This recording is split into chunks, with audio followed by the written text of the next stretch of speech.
दोस्तों ये E M Froster की नोवेल पैसेज टू इंडिया का पार्ट 3 है, जिसका पार्ट 2 जिसका पार्ट फर्स्ट मैं डिस्कस कर चुका हूं। अगर आपने दोनों वीडियोस नहीं देखी हैं तो डिस्क्रिप्शन में आपको लिंक मिल जाएगी, अभी जाकर देख लीजिए। अब अजीज़ को एडेला ने एक अजीब सा सवाल पूछकर गुस्सा दिला दिया था। कुछ देर तक वो गुफा में रहा, किसी से कोई बात नहीं की। थोड़ी देर बाद जब वो गुफा से बाहर आया तो उसने देखा कि गाइड अकेला खड़ा था। उसने पूछा, एडेला कहाँ गई? इसने ढूंढने की कोशिश की, लेकिन गाइड बोला कि मैडम गुफा में गई थी। इसके बाद पता नहीं। अजीज़ को गाइड पर गुस्सा आया। उसने गाइड को फटकारा कि तुमसे मेहमानों को ख्याल नहीं रखा जाता, बेवकूफ़ कहीं के। गाइड चिल्ला चिल्ला के एडेला को पुकारने लगा, एडेला मैडम, एडेला मैडम। ढूंढने की कोशिश की, लेकिन अजीज़ पैनिक हो गया। यही फ्रस्ट्रेशन में आकर के अजीज़ ने गाइड को थप्पड़ लगा दी। उसने गाइड को तमाचा जड़ दिया। गाइड वहाँ से भाग गया। अजीज़ को लगने लगा कि अब उसका करियर, लाइफ वगैरह सब कुछ ख़त्म। तभी इसकी नज़र पड़ी एडेला पर। एडेला कहाँ थी? नीचे, बॉटम ऑफ द हिल, नीचे पहुँच चुकी थी और ये ऊपर खड़ा उसको देख रहा था।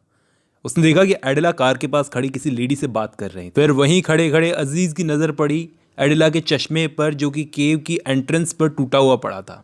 उसने चश्मा उठाया, अपनी जेब में डाला और वापस नीचे की तरफ अपने कैंप की तरफ लौटा। उसने क्या देखा, मिस्टर फील्डिंग भी वहाँ पर आ चुके थे। वो कार से यहाँ पर आए थे। जिस कार से वो यहाँ पर आए थे, यहाँ पर इनको पता चला कि उसी कार से एडेला वापस घर चली गई है, बिना किसी को बताए। अजीज़ को थोड़ा सा अजीब लगा कि बिना किसी को बताए क्यों चली गई, लेकिन फिर भी वो खुश था कि कम से कम मिस्टर फील्डिंग तो यहाँ पर आ गए।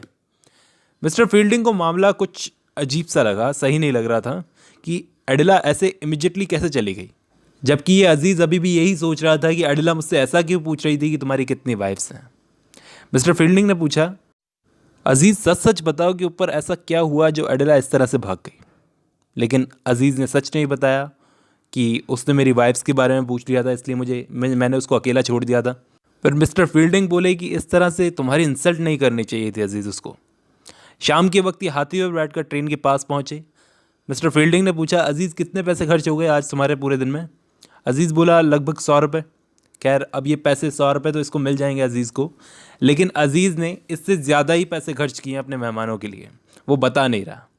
पर ठीक है, ऐसे ही ट्रेन में बैठे बैठे मिसेस मूर, अजीज़ और मिस्टर फील्डिंग सब पहुंच गए वापस चंद्रपुर।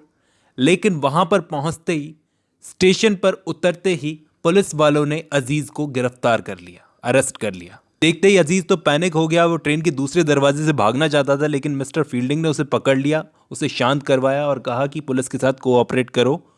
हुआ क्या है पहले ये जान लेते हैं। पुलिस वाले अजीज़ को तो ले गए, लेकिन पीछे से मिस्टर फील्डिंग को बताया गया कि अजीज़ ने अकेले में वहाँ पर माराबार गुफाओं में मिस एडेला के साथ में बदतमीज़ी करने की, सेक्सुअली असॉल्ट करने की कोशिश की है। मिस्टर फील्डिंग समझ गए कि कुछ गलतफहमी हुई है। तब उन्हें पता चला कि एडेला ने खुद अजीज़ के खिलाफ ये कंप्लेंट फाइल की है।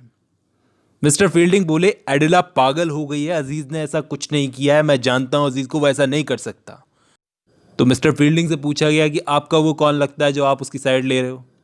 देखिए मिस्टर फील्डिंग, वो एक इंडियन है और हमारी इंग्लैंड की लेडी के साथ में उसने ऐसा कुछ करने की कोशिश की है, अब वो बचेगा नहीं। वहीं अजीज़ जेल में पड़ा पड़ा रोने लगा। पुलिस सुपरिटेंडेंट ने उसे पहचाना, अरे तुम तो डॉक्टर हो ना, अरे तुमने ऐसा क्यों किया? अरे मैं तो भूल ही गया, तुम इंडियन भी तो हो डॉक्टर होने के साथ साथ। इंडियंस के तो नेचर में ही होता है क्राइम करना, तुम्हारी भी गलती क्या है?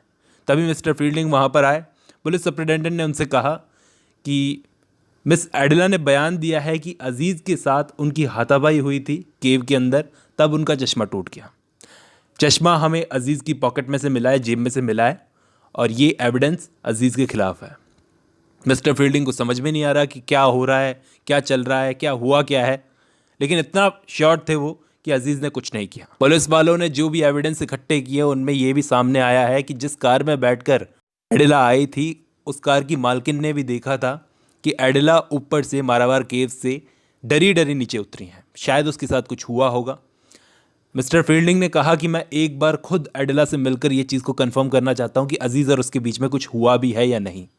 लेकिन ऑफिसर बोले कि हम आपको उनसे मिलने की परमिशन नहीं दे सकते क्योंकि वो मिलने की कंडीशन में नहीं है, वो बीमार है। मिस्टर फील्डिंग को पता नहीं क्यों अभी भी लग रहा था कि एडेला पगला गई है और अजीज़ निर्दोष है। सुपरिटेंडेंट बोला कि ये इंडियंस हैं, अरे हमारे यहाँ के जो क्रिमिनल्स होते हैं ना, उनकी साइकोलॉजी अलग होती है, इनकी साइकोलॉजी अलग होती है, आप समझ नहीं रहे। लेकिन मिस्टर फील्डिंग तो एक बार खुद एडेला से मिलकर कंफर्म करना चाहते थे। अभी चीज़ें कंट्रोल में हैं तो रख लो कंट्रोल में, नहीं तो इसके बाद क्या है, चीज़ें आउट ऑफ कंट्रोल हो जाएगी। ऐसा मिस्टर फील्डिंग को लग रहा था। अंग्रेज़ों को समझ में नहीं आ रहा था कि एक हमारा आदमी इन इंडियंस की साइड क्यों ले रहा है। वो लोग मिस्टर फील्डिंग को कोशिश ही नहीं करने दे रहे थे कि वो अजीज़ को बचा सके। पुलिस ऑफिसर्स को अजीज़ के घर में से उसके ड्रॉवर्स में से किसी औरत की फ़ोटो मिली है। मिस्टर फील्डिंग ने कहा कि ये अजीज़ की गुजरी हुई वाइफ की फ़ोटो है, लेकिन ऑफिसर्स ने फील्डिंग की बात नहीं मानी। इस पर मिस्टर फील्डिंग ने अजीज़ के दोस्तों से भी बात करने की कोशिश की, लेकिन वो लोग भी मिस्टर फील्डिंग को खुद से अलग मान रहे थे। उन दोस्तों ने अजीज़ को बचाने के लिए एक फेमस लॉयर किया था, अमृत राव नाम का। अब फील्डिंग तो बेचारे फंस गए थे कि किसकी साइड लूँ। सब लोग इनके खिलाफ हो चुके थे, इनके खुद के लोग भी और इंडियंस भी इनके खिलाफ हो चुके थे। इनका सारा ध्यान अजीज़ की तरफ था, इनका अपने जो पढ़ाते थे बच्चों को उसमें भी ध्यान नहीं था। अब बड़ी मुश्किल से मिस्टर फील्डिंग को मौका मिला कि वो जेल में जाकर के कम से कम अजीज़ से मिल सके। लेकिन जब ये अजीज़ के पास गए उससे मिलने, तो वो इन्हीं पर चिल्लाने लगा, इल्ज़ाम लगाने लगा कि मैं इस मुश्किल सिचुएशन में हूँ और आप मेरा कोई साथ नहीं दे रहे, आपने भी मेरा साथ छोड़ दिया। इसको क्या पता कि बाहर मिस्टर फील्डिंग कितनी कोशिशें कर रहे हैं इसको बचाने के लिए। अब मिस्टर फील्डिंग सोचते हैं कि अब एक ही इंसान है जिससे मिलकर सारी बातें क्लियर होगी, वो है एडिला, जिसके साथ ये सब कुछ हुआ है। तो ठीक है, अब सारे अंग्रेज़ एक हो गए कि हमारे देश की औरत के साथ ऐसा हुआ है तो उसे न्याय दिलवाना है। ऐसे तो हमारे जो बीवी बच्चे हैं वो इन इंडियंस से सेफ कहाँ हैं बताओ। तो इन लोगों ने अपनी एक कहानी बना दी कि अजीज़ ने माराबार केव्स जाने का प्लान बनाया था, उसकी सब साजिश थी। उसने एडिला के बॉडीगार्ड को रिश्वत दे के खिला करके उससे बाहर कर दिया, केव से बाहर कर दिया, और गोडबोले को रिश्वत दे करके मिस्टर फील्डिंग को लेट करवा दिया ट्रेन पकड़ने से। मिसेस मूर को भी जो केव में घुटन हुई थी वो भी अजीज़ का प्लान था, ताकि ये अकेला रह करके इसका एडवांटेज ले सके एडिला का। क्लब में ये सब बातें हो रही थी तो मिस्टर फील्डिंग भी वहीं क्लब में बैठे हुए थे। वो गुस्सा हो गए कि इससे तुम लोग एक नहीं बल्कि बहुत सारे इंडियंस की इंसल्ट कर रहे हो, सब क्यों साथ देंगे अजीज़ का अगर अजीज़ ने ऐसा किया है तो। तभी वहाँ पर रॉनी आ गया। अब मिस्टर फील्डिंग की इस रॉनी से भी बहस हो गई और इसके साथियों से भी, काफ़ी सारे लोगों से बहस हो गई कि तुम क्यों एक बेचारे इंसान को फंसा रहे हो सारे के सारे मिलकर। अब मिस्टर फील्डिंग अजीज़ के दोस्तों का सपोर्ट करना तो चाहते थे, उसको छुड़वाने के लिए वो करने लगे जैसे तैसे अपनी तरफ से हो सका। अब ये बात सच है कि एडिला के साथ में उस गुफा में उस दिन कोई आदमी तो था उसके पीछे, लेकिन वो ये श्योर नहीं है कि वो अजीज़ ही था। एक बात और कि उस आदमी ने एडिला को छुआ तक नहीं था। वो पीछे ज़रूर था एडिला के, लेकिन उस आदमी ने छुआ तक नहीं था। अब केस चलने वाला है, ट्रायल चलने वाला है, केस में होगा इंडियन जज, और इसमें अंग्रेज़ कुछ नहीं कर सकते थे कि जज इंडियन क्यों रखा, वो तो अजीज़ का सपोर्ट ही करेगा ना।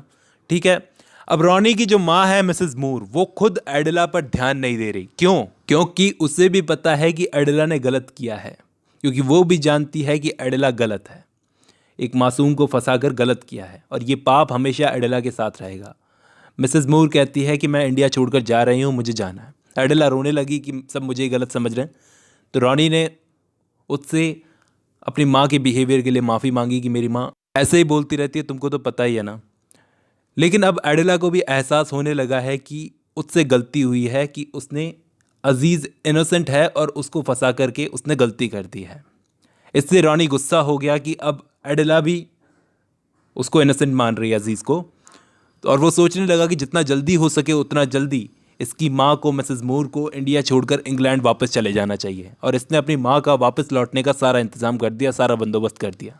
टिकट नहीं हो रही थी, लेकिन कैसे भी इसने टिकट करवाई और इसकी माँ वापस लौट गई इंग्लैंड। इसके आगे कहानी में क्या होगा वो देखेंगे हम नेक्स्ट वीडियो में।